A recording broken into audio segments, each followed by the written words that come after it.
I want to thank everyone for being here.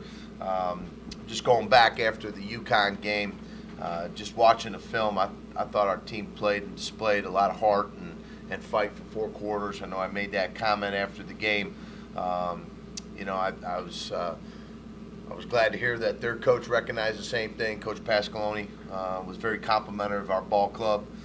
Defense, flanked here on my left here with Lee Skinner, who, as John mentioned, had one of the best games of his career. He's a tremendous effort guy, inspires others around him. Had a career day with the 13 tackles, was in on a tackle for a loss, a sack. His pursuit effort was one of the best. It's an interesting story about Lee. When I was down in Cincinnati, I was recruiting Lee. He was in my recruiting area. Okay, he's from Fairborn High School in Ohio, and he's a wrestler.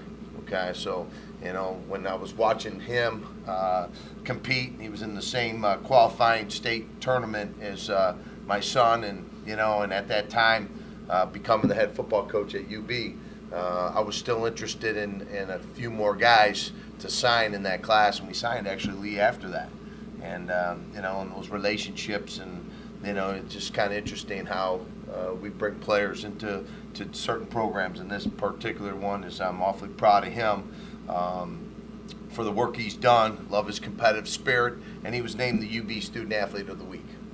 So our defense did a great job, got us the ball back, a chance to tie the game.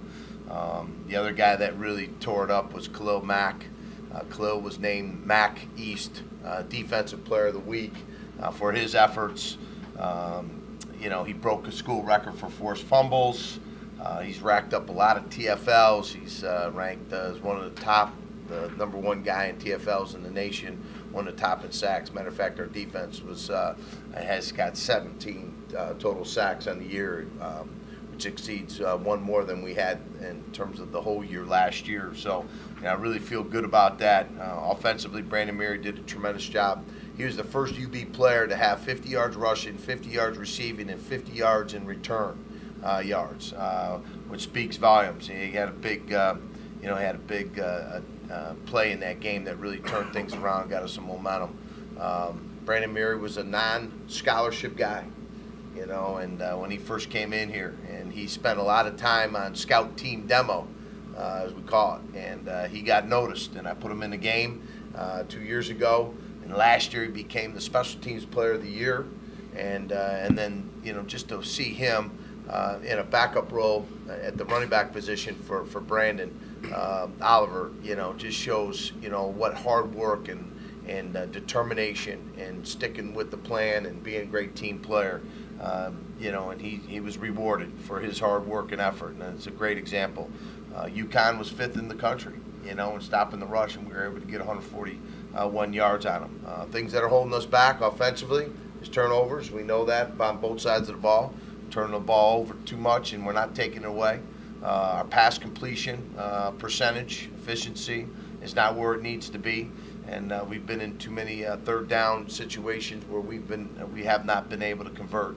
We've got to do a better job in that area, and that's our focus from that standpoint. Special teams, Pat Clark did a great job with a 44-yard kick, a huge kick in the game to get us within a possession, and we held their most explosive returner, Nick Williams, to just 10 yards. So there was a lot of positives we took from this football game. Close is never good enough, but guys like Lee, who represents the things that we're trying to continue to develop and bring in our program, it's just a tremendous spirit and a great kid. And he's one of our highest GPAs on our team. So with that, I'll open up for any questions. This question's for Lee. You're going up against both Blankenship, Tyler Tennessee, big offensive guys in the MAC. Can you kind of take me through what the game plan is to kind of them from Boston League plays? Yeah, we faced some of them last year, so, we're going to look at it the same way a little bit. We know they're a different team and we're a different team because it's a different year, but, we face such good competition in practice that, when the game comes, it almost feels easy. The way Coach Tepp and Coach Quinn can prepare us, it really is almost like a relief when we get into the game. When we face Bo and Muri in practice, when you get into the game, it's just different. So I think we'll definitely be ready for it. Is there a must-win feel to this game in particular, within the conference? I mean, you guys talked about your goal early in the year. It's definitely an important game. I don't think we put a whole lot of pressure like that on it, like, it's the rest of the season, because we saw how crazy it was last year. I mean, the MAC it's always wide open. It's a long season, so every game's important, but there's a lot of opportunities, and you got to take it as that. It's the same thing every week. You want to go 1-0. You want to win the game. So it's just like every other game. You want to win the game, and we're getting a lot better as a team. So I think we're really just inspired for the opportunity to play another game. It's not so much, there's so much pressure, and we're worried about it. It's more of an anxiety and excitement to play the game. The other day after the game Saturday, you were vehemently adamant when I threw out some positive statistics that not good enough. It doesn't matter, not good enough. But they are a solid statistic. Where does this team stand? Where do you guys stand mentally? It's like it's hard after a game. You're feeling a lot of emotions and stuff. So we were definitely down about it, but when you go back and look at it, there's always positives you can take away from it, and we're always getting better. I think we've proved that in every game, and it's pretty inspiring to look at each game and see where we've come and how much we've gotten better, and I think we're really feeding off that. So you can feel it out there when we practice and stuff. We're moving in the right direction. We're doing stuff right. Hard work pays off, and we're definitely working hard. So. Jeff, was there any thought with Alex struggling pass and the completion percentage, as you pointed out, isn't where you're anywhere close to where you'd like it to be? Was there any thought in that late in the third quarter when you're down 24-7 to making a switch, or with Bo out? Is it a case where Alex's legs are so valuable to the ground game and the offense where it kind of takes that option away? Yeah. Well, there's only one thought in my mind, and that's whatever it takes to win football games.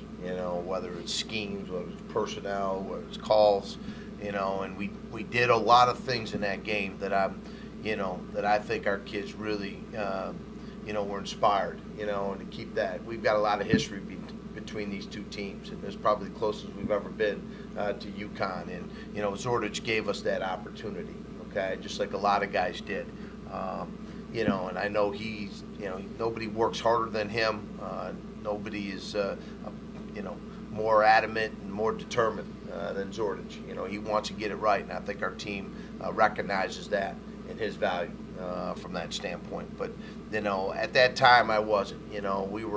We were all together. We were playing well. His legs, he did get us in some, got us some chain moving situations. He scrambled, he eluded the rush. Those are things that you're looking for. If something's not there, then, obviously he can make those plays. And that's what put us in that position from that standpoint. It was unfortunate because, I thought he was going to break that tackle late in the game, that last play, to get us a first down, just to be able to, have one more last-second heroics like we did the week before. Our kids are going to compete hard, and Zordich is a big reason why our kids were in that ball game. And at that time, I wasn't thinking about making a change. But we're going to continue thinking about all the things that we need to do to win football games, scheme-wise, calls-wise, and personnel-wise. And we need to keep that in the forefront. That's a topic of discussion every single week. What gives us the best chance against this team? It's a new team. It's a new week. And, I think we've got a lot of quality players here that can help us win. What's happened to him in the last two games? It seemed like the first two, it was clicking. He looked really good. The last two, it looks like he's falling off. It's always tough to put a finger on it. It's not just on Alex Zordich. Like the interception. It was a blocking issue. He got hit right before he released the ball. That's an offensive line situation. If we throw the ball low and a little bit outside on a rollout pass, the receiver's got to go down there and dig it up and make them right. Those are things, so it's a collection of things from that standpoint. But, this kid's a tremendous competitor. He's in there watching film just before I came down here. There's nobody who wants to do it and do it right and have success. And I think our team, they sense that in Alex Zordich. He presses hard but we tell him, look, you're our starting quarterback. You're the guy that we're going with, and we just got to get better. From that standpoint, but we also have to be mindful and conscientious of what's best to help us win games, and we don't want to lose thought of that either. Like I said, whether it's schemes, calls, or personnel. With that in mind, where's Joe Licata in this whole process? He's ready to be the next guy in, absolutely. You know, he's earned his way into that number 2 spot, so to speak. You know, he brings a lot to the table. You know, nobody's been more supportive of Alex Zordich than Joe Licata. His you know, him being other-centered, you know, just tells you that he's all about this team. And, you know, I'm sure he's chomping at the bit like a lot of guys are. But, you know, at the end of the day, you know, these kids respect each other. They care about one another, and they want nothing more than to see this team succeed, and no matter who does it. One thing you point to in his defense is there's been no short fields to work with. I mean, I think you guys, 7 drives, I think it is, of 75 yards or more. Yeah, we're covering a lot of distance there, without a doubt. And we're putting some tough pressure on him, too. Some of the throws, if you look at it and you really peel back the layers, they're in some 3rd and 7+ situations. And, you know, those 3rd down and 7+ situations, you know, are more challenging, more difficult to convert. And so that's some of it. You know, the coverage Saturday was very tight. You know, I said that in our post game. They play tight man coverage, and they don't give you a lot of windows to throw. I mean, they have to be pinpoint accurate throws.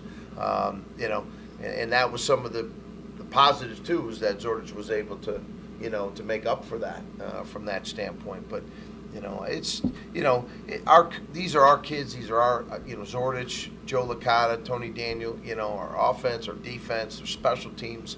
They all fit hand in hand. We need to be efficient in all phases.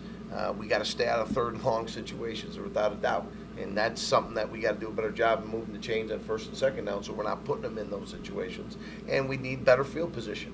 You know, there's no question. And some of that isn't a turnover. You know, so you can go around and around all day long, but they all fit hand in hand, and we need to do a better job. And we got to keep emphasizing, and our kids understand the importance of it. Lee, can you just speak?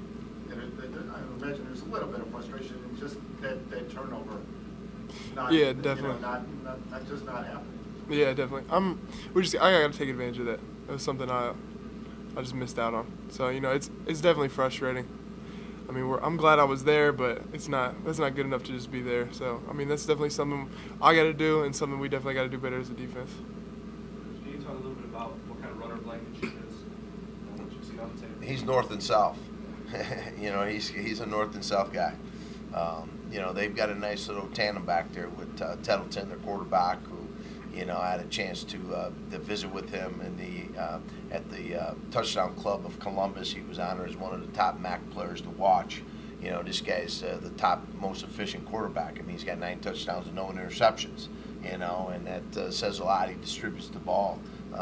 You know, but he's got a guy back there, you know, in Blankenship who's just a kid that had almost 270 yards last week. And, you know, so we're going to have to, you know, again, line up, gear up, you know, make sure that we're keying our reads and being sound and fundamental and all the fits and gap responsibilities our defense needs to have. And you know, when we get our pads on them, we got to take them down to the ground. I mean, and, you know, those are key things. But, you know, I've been very encouraged with our defense. And, you know, there was 7 sudden changes over the last 2 games. Last week it was 2, you know, in that game. You know, we mishandled the punt and we turned over the ball in interception. And our defense on one of them was a 3-and-out, 8 yards. The other was a 3-and-out, -2. You know, so, you know, maybe we didn't get the turnovers, the fumble. You know, we forced a fumble, didn't get it. You know, and maybe we didn't get we had our paws on an interception, didn't get it. But, you know, they're stepping up in other areas. But we just got to put it all together.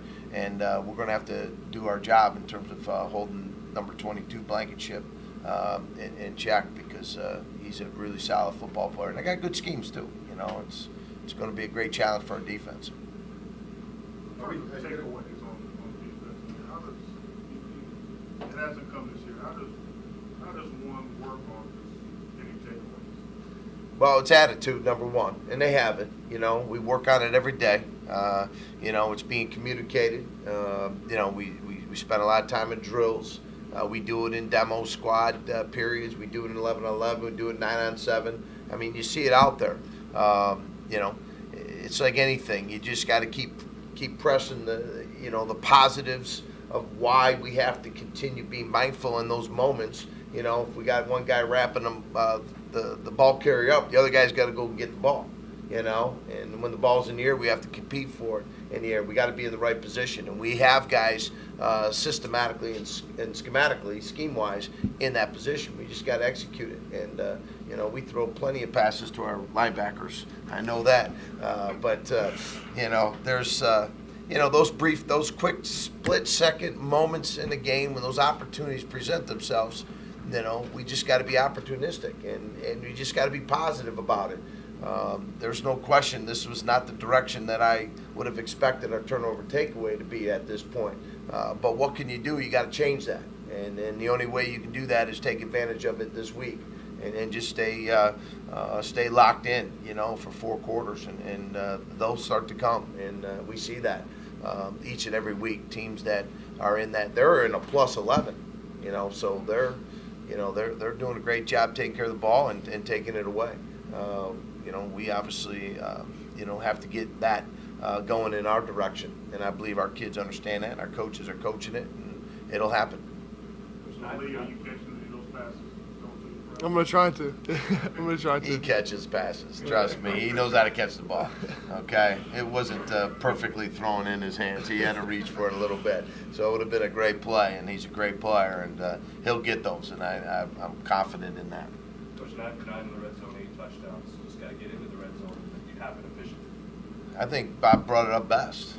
It's been a long field, and it's tougher to get in the red zone when you have 80 yards to get there. But at the end of the day, we need to move the chains. You're absolutely right. All plays are designed to score, and all plays are designed to be efficient and effective.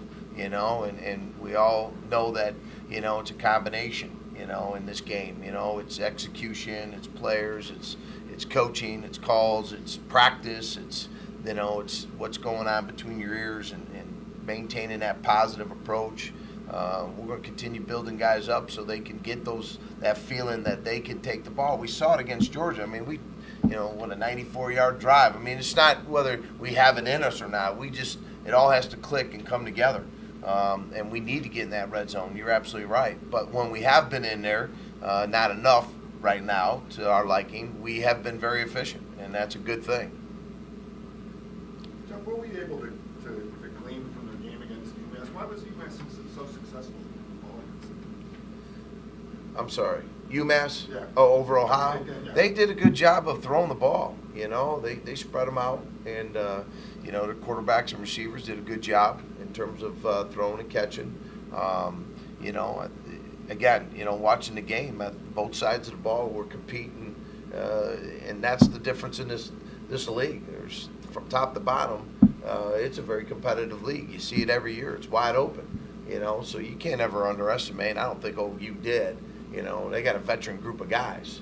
But at the end of the day, it was a competitive battle. Both sides of the ball, offensively, were making plays. They just fell short, like we did Saturday. And, it was a great game to watch, watching UMass and OU play. But watching that Penn State OU game, too, impressive, for them to be able to go in and beat a Penn State team. But, and then the same thing with Marshall. He's done a great job in their program, and they're where we want to be, on a consistent basis. So it's going to be a great challenge. Our kids are excited. Coaches are in there watching film, trying to put together the best game plan and get our kids ready to play. And we got to have great practice today and tomorrow and Thursday, so we get ready. And is Bo day to day, and you're sticking to it? Bo is day to day, and I'm sticking to it. That's my story, and I'm sticking to it. Bo is ready to go, but we also know that that's just his toughness. He's just one of those special breeds. We're very fortunate to have him, but we also have to, do what's best. So every day he keeps getting better. I mean, he went and saw the doctors yesterday, and the doctor said, "Coach, this kid is, he's doing very, very well." So we're just going to keep a close eye on it and see how he does today and tomorrow and Thursday, and and hopefully. If everything, all signs point to it, I don't want to hold him back. If he's ready to go, he's going to play, and that's what I'm hoping for. I'm praying every night, a long time. My wife even says, "How long are you going to pray tonight?" And I said, "As long as it takes to get Bo back." What about Fred Lee? Yeah. Fred's out, right now. We hope that maybe maybe a game or two in the end of the season.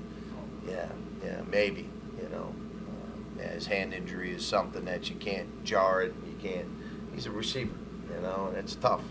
You know, maybe you're a D lineman or a linebacker, so maybe you can tape it up and go. But it's a different position where he's at. And we're just going to have to, you know, continue bringing along Devin Hughes and then Rudy Johnson and Cordero Dixon.